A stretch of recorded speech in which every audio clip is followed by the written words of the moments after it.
Get a little bonus couple of minutes of college football playoff top 25. I'm Reese Davis. We'll get the rankings to you exclusively. We don't see them until you do. Coming up in just a few minutes, joined by my partners as always, Kirk Herbstreit, David Pollack, Joey Galloway, and Jesse Palmer. Joey, start with you. What are you looking forward to seeing in the rankings tonight?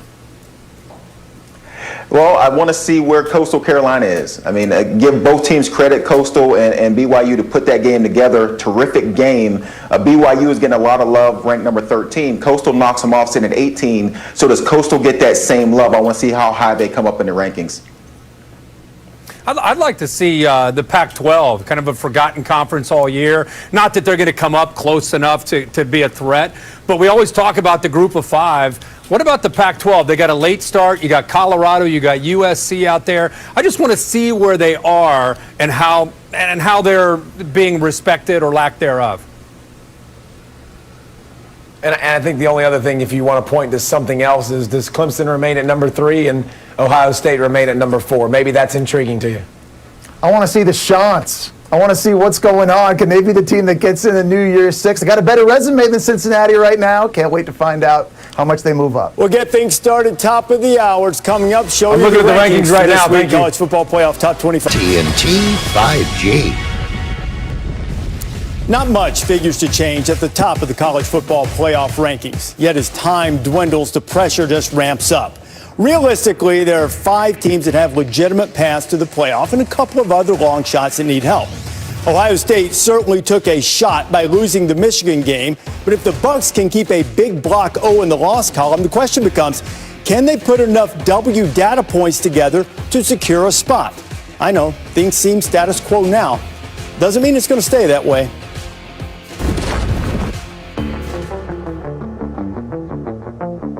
If we've learned anything this year, through the change and challenge, gained any understanding through its promise and pain. Russell down on the 2. Coastal wins it. It's the power of a word we so often overlook. Now. This is all we have, and it's what they've earned. It's a foot race to the end zone. Touchdown. For all they've fought against, to have this second in time to know how they rank and where they stand. They may yet rise and fall, advance and recede. But for this instant, they've made it far enough to be counted. Here's a keeper for Lawrence, gets a block and scores standing up. They've made it to the only place any of us can really claim, and all of us should cherish. Now.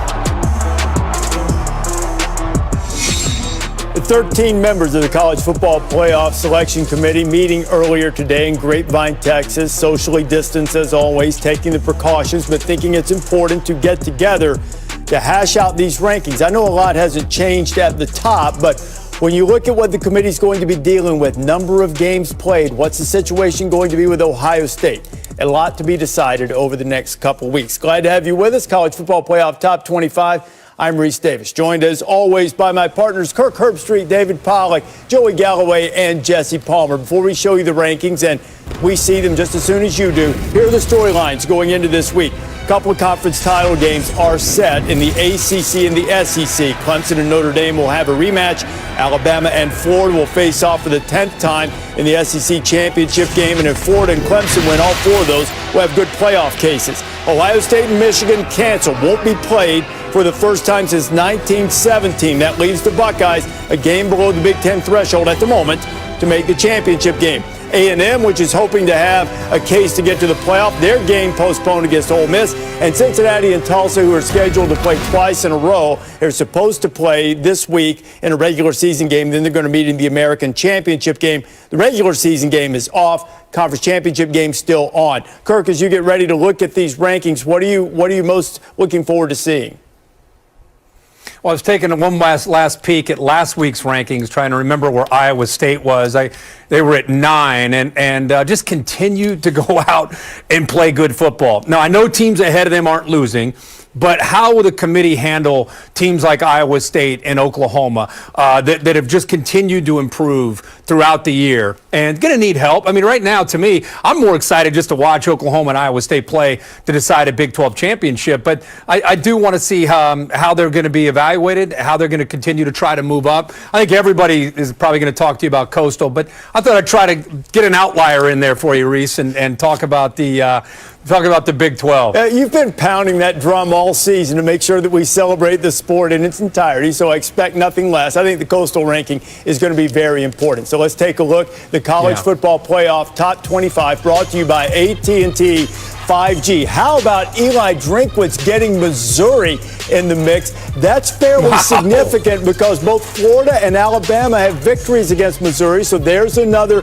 data point for those two SEC teams that we're going to see at the top. Colorado in the rankings for the first time since 2016. Oklahoma State barely hanging on. We mentioned Tulsa and the Golden Hurricanes sticking in there at 24. The Raging Cajuns of Louisiana, they will play Coastal Carolina in the Sun Belt Championship game, and they have a victory against Iowa State, the team Herbie was talking about. They're at 19. Texas re-enters the fray, and Iowa keeps moving up at number 16.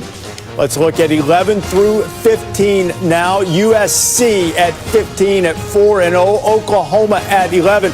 Coastal Carolina moves up 5 spots. I thought they might go a little higher as they try to position themselves to be on the doorstep as the highest-ranked Group of 5 champion should Cincinnati stumble against Tulsa in that American Championship game. So that is 15 through 11. So let's work our way now into the top 10. Miami sitting there behind De'Aaron King. The Hurricanes have quietly, they only lost to Clemson, David. They've had a really strong season. Great season. You think about defensively coming along too, getting better. Dealing with COVID just like everybody else. A lot of bodies out there, but dominating fashion. Another game this week, dominating. Just ahead of Miami, they were also 10 last week, is Georgia. Georgia slips back 1 spot. The Bulldogs trying to finish out their season. Their 2 losses coming at the hands of Alabama and Florida. Just ahead of the Bulldogs now at number 8 is Cincinnati. Cincinnati slips a spot. They lost a game against Temple. They've lost the game against the first regular season game against Tulsa coming up. Jesse, what's your reaction to that? Been a bad week for Cincinnati, guys. First off, Texas A&M beat Auburn, and we knew that Texas A&M was a giant domino that Cincinnati needed to fall. Beyond that, you mentioned it, their game against Tulsa gets canceled. UCF and SMU not ranked in the top 25, so that does not help their resume out in any stretch. And beyond all that, they've now got to worry about Iowa State and Oklahoma and the winner of that Big 12 title game now. It wasn't just worrying about what was happening in front of them, but what potentially was happening now before them. And you top that all off with them slipping 1 spot. Just not a good week for the Bearcats and their playoff chances. Look out now. Iowa State, but I haven't seen an Iowa State logo yet. They were down at 9 last week. I think you might be about to see that if I had to guess. And there it is. Iowa State is up 2 spots to number 7. Joey, what do you think about the Cyclones making that kind of jump? I like the move, and I agree with Jesse. It's unfortunate for Cincinnati in these past 3 weeks that their games have been canceled, haven't had a chance to get in front of the committee again. Iowa State sitting at number 7, facing an Oklahoma team that still isn't in the top 10. I don't know how much that'll matter moving forward. I guess they get into that classification of teams that are going to need some movement up above them to actually matter for their chances to get into the top 4. You know, I think this is close, as good as Iowa State is. I think this is pretty much the ceiling for them, I would think. I mean, obviously a lot depends on what happens with Louisiana, but they've got a better record. They beat them by 17 points, and they're ranked well behind them. I think Iowa State's a better team right now, but that is a data point on there. David, as you look at 7 through 25, what's your reaction to it? Well, first of all, I'd like to apologize to the committee for all of us for BYU, because they were right, by the way, the last several weeks when we were ranking BYU and we were looking at it, we were going, they should have been higher. But interesting, Coastal Carolina slides, right into that spot. But I think pointing to Iowa State, obviously, as a team maybe that, how much does that Oklahoma win if they beat Oklahoma this week? How much does that win where they could possibly move up? But I think the next 6 are firmly entrenched. So right now, what we're seeing right now is Coastal Carolina and Cincinnati. If Cincinnati, by the way, doesn't get another game because they're still dealing with this, can Coastal Carolina creep up and steal their spot? There are a couple of things. First of all, selection and performance are mutually exclusive, so the committee was still underrating BYU in my judgment, even though, and perhaps underrating Coastal Carolina. That's a different thing. You wonder if this has any future implications in terms of number of games played, if that could hurt Ohio State. Let's get to the top 6 right now and see where it stands. And we'll go 1 through 6. Cavman, our producer, always tells us to go in the most dramatic order. Alabama holds number 1. The Crimson Tide has been ranked number 1 in the college football playoff rankings more than all other schools combined. Just behind the Crimson Tide, I expect we're going to see Notre Dame, and we do. So 1-2 stays the same. Again, Ohio State got back on the field against Michigan State last week. Would it be enough to push past number 3, Clemson? It would not. So Clemson holds on to number 3, and the Tigers and Fighting Irish have the week off before their ACC championship game in Charlotte next week. At number 4, it is Ohio State. I want you to take a look at the number of wins. Everyone knows Ohio State passes the eye test and looks good. Notre Dame has twice as many wins as Ohio State. Clemson and Alabama have 4 more wins. That's a month's worth of wins more than Ohio State. How many more times will the Buckeyes get on the field? Will they do anything impressive enough to hold on to that spot? Because just behind the Buckeyes and pushing hard is Texas A&M. But A&M lost a game this week against Ole Miss. That could have been an opportunity for them, and still the head-to-head victory for Texas A&M against Florida is carrying the day. It might be annoying to Gator fans, but the fact of the matter is this. They're playing Alabama in the SEC championship game. As long as Florida doesn't stumble against LSU, they beat Alabama, they're going to the playoff. So the fact that they're 6 now really doesn't matter very much. So Ohio State holds 4. A&M continues to stay a spot above Florida. Kirk, what do you think? Yeah, we continue to bring up 5 and 6 or moot point. That'll work itself out depending on what Florida does over the course of their next couple games. If they beat Bama, they're in. They go by A&M. If they lose, they're out. So really, it's irrelevant. I think the focus is going to be on Ohio State, and it should be. You just brought up the number of games. I know that things are happening right now with the Big Ten, trying to figure out what might happen with Ohio State this weekend. They don't have a game as of right now. They might end up having a game, which would get them to 6 games, and then if they were to win that game, playing a conference championship would be 7. The question I have, Joey, would be if they don't get a game, right, and they're sitting there at 5, I think the athletic directors have made it very clear they're willing to reevaluate how many games you have to play to get into the Big Ten championship. If they take that 6 mark away and say it's 5, and that would open up Ohio State to get to Indianapolis, if they were to win that game and finish 6-0 and be a Big Ten champ, it'd be interesting to see if that would be enough for the committee to put them in with only playing 6 games. I can't imagine that would not be enough. I think the other scenario you got to look at is, let's just say they stay at 5. And I think if you're a Buckeye fan, you sort of breathe a little bit of a sigh of relief, the fact that Texas A&M's game this weekend got canceled, because that's the team breathing down your neck. You already mentioned it. The Florida situation is going to play itself out. So the better scenario, or the more nervous scenario, would be if Ohio State stays at 5. They don't get the next game this weekend. They don't reschedule someone. They don't get to the Big Ten championship game. Are those 5 enough?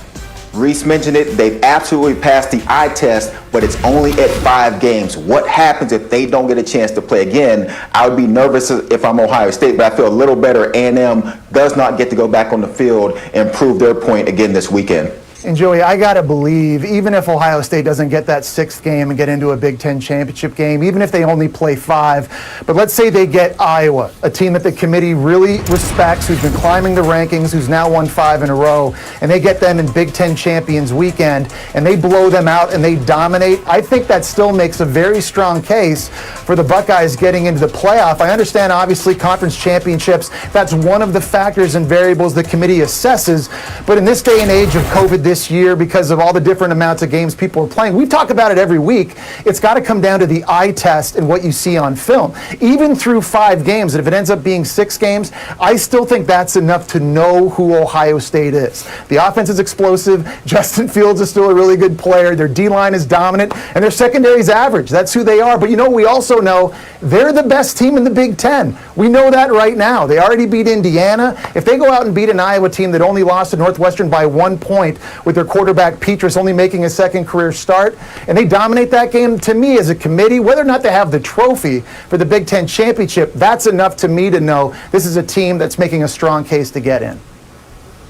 I think it's interesting, and I'd be curious to hear you guys and what you think, but when I watch A&M, I don't think there's enough special for me to go, man, that one loss. By the way, it was a boat race. I mean, It wasn't even close with Alabama. It was a beatdown.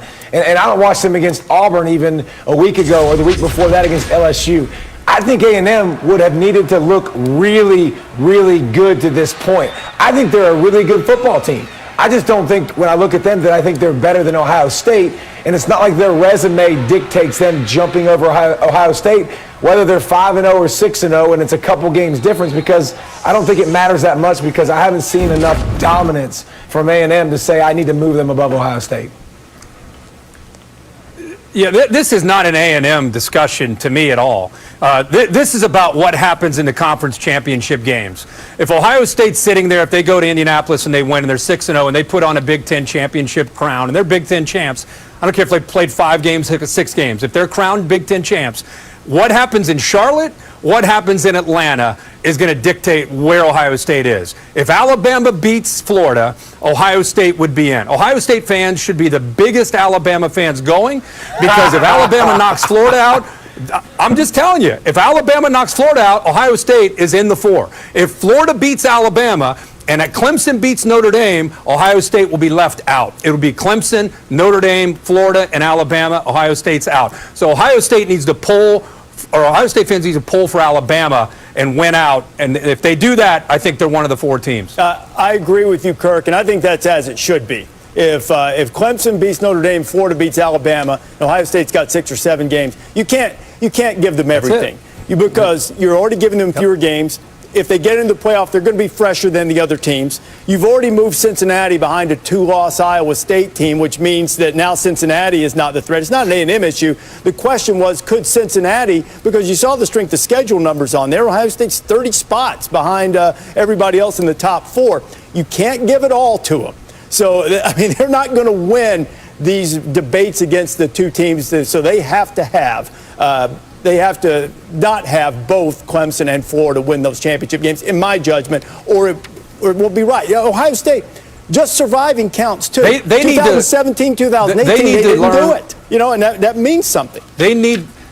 How ironic is it? They need to learn how to say "Roll Tide." That's what they need to learn how to say in a couple weeks. They get to spend championship day rooting for the 2 teams maybe that outside of Michigan they hate the most, Alabama and Notre Dame. And Brutus is going to be doing Roll Tide and shaking down the thunder and sending up volley cheers. And then might have to play them the following week or the following couple weeks. I mean, crazy. Change them. I'm telling you, it's going to be if they get in, they'll have a big advantage because they're going to be fresher, and they're certainly good enough, whether they're fresh or not, to win the national championship.